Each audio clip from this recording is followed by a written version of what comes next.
پاکستان میں بڑے لمبے عرصے تک آپ کا قیام رہا، پھر گزشتہ 10 سال ہم نے گزارے ملیشیا میں آپ کے ساتھ، اب یہاں ڈیلس میں آپ کی غالباً دوسری تیسری عید تھی۔ کیسا ماحول آپ کو لگتا ہے مغربی ممالک میں جو مسلمان آ کر آباد ہو رہے ہیں؟ ایک تصویر ہے جو پاکستان میں بیٹھے ہوئے شاید لوگوں کی نظر میں نہیں ہوتی۔ ماحول کیسا لگا؟ عید کی جو ایک تہذیبی روایت ہے، مسلمانوں کا ایک باہمی میل جول، رچاؤ پکوان، ان سب سے کیسے آپ لطف اندوز ہوئے، محظوظ ہوئے؟ کیا فرق دیکھتے ہیں پاکستان، ملیشیا، ڈیلس کی عید میں؟ دیکھیے، ایک فرق تو ہمیشہ قائم رہے گا، وہ یہ کہ آپ جس جگہ پہ جنم لیتے ہیں، جہاں آپ کا بچپن گزرا ہوتا ہے، جہاں آپ نے جوانی کے ایام گزارے ہوتے ہیں، وہاں اگر آپ کے اعزاء و اقربا ہیں، وہاں آپ کے وطن کے لوگ ہیں، وہاں آپ کے دوست احباب ہیں پرانے زمانے کے، تو ان کو تو آپ اٹھا کے یہاں نہیں لا سکتے۔ اس وجہ سے ان کے بغیر اس طرح کے تہوار کوئی آسان نہیں ہوتے بنانے۔ میرا خیال ہے کہ جو لوگ بھی باہر ہیں، اگر آپ ان سے یہ پوچھیں گے اور وہ بھی اس مرحلے سے گزر چکے ہیں، تو وہ ضرور یہ محسوس کرتے ہوں گے۔ لیکن پھر آپ باہر آ گئے، جب باہر آ گئے ہیں تو وہاں پر جو لوگ آپ کے قریبی احباب ہیں، دوست ہیں، جن کے ساتھ آپ کا تعلق پیدا ہو گیا ہے، اگر کوئی آپ کا عزیز بھی آپ کے ساتھ آ گیا ہے، پھر آپ کی دنیا وہی ہے۔ اور وہ دنیا اگر جس طرح یہاں میسر ہے اس شہر میں ہمیں، وہ اگر لوگوں کو میسر ہو تو بہت بڑی نعمت ہے۔ یعنی اس طرح کے احباب کا کثرت سے ہونا، پھر یہ کہ ان کے ساتھ آپ کا ایک تعلق، ان کے ساتھ ایک مل بیٹھنے کی اپنی خوبصورتی ہے، تو یہ چیزیں جو ہے یہ جہاں بھی میسر آ جائیں وہاں اللہ کا شکر ادا کرنا چاہیے۔ اس لیے کہ جب آپ کو کسی وجہ سے اپنا وطن چھوڑ کے نکلنا ہی پڑا ہے تو یہ خدا کی نعمت ہے کہ جو آپ کو پردیس میں ہی مل گئی۔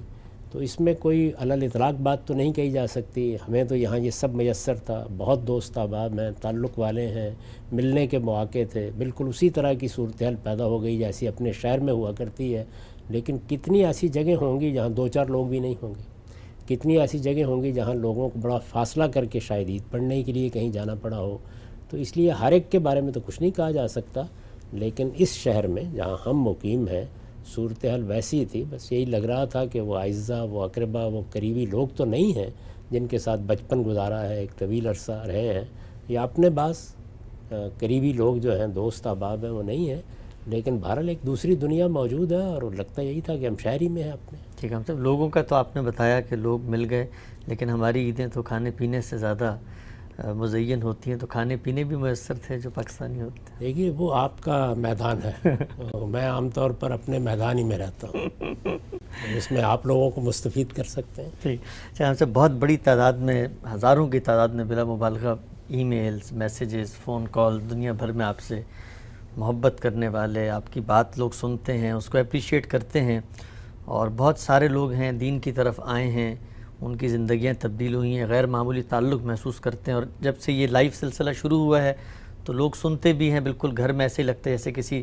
کلاس میں درس میں شریک ہو رہے ہیں۔ تو بہت بڑی تعداد پیغامات کی آئی، ہماری معذرت کہ ہم ان سب کو جواب بھی نہیں دے سکے، تو میں چاہوں گا کہ ان تمام لوگوں کو اگر آپ کی زبانی ہی کچھ نصیحت بھی ہو جائے اور کچھ اظہار بھی ہو جائے تو بڑی۔ میں ان سب کا شکر گزار ہوں، آپ مجھے ان کے پیغامات بتاتے رہے ہیں، اور میں اس پر اللہ کا شکر کرتا ہوں کہ اللہ تعالیٰ نے ایسے بہت سے لوگ پیدا کر دیے ہیں جو ہم جیسے فقیروں کے ساتھ محبت کرتے ہیں۔ اللہ تعالیٰ ان کو عافیت میں رکھے، ان کی عید مبارک کرے،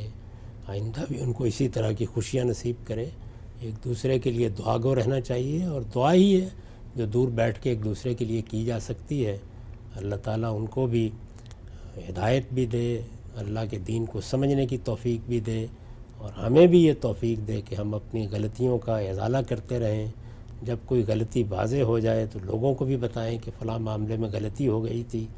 دین جس دیانت کا تقاضا کرتا ہے،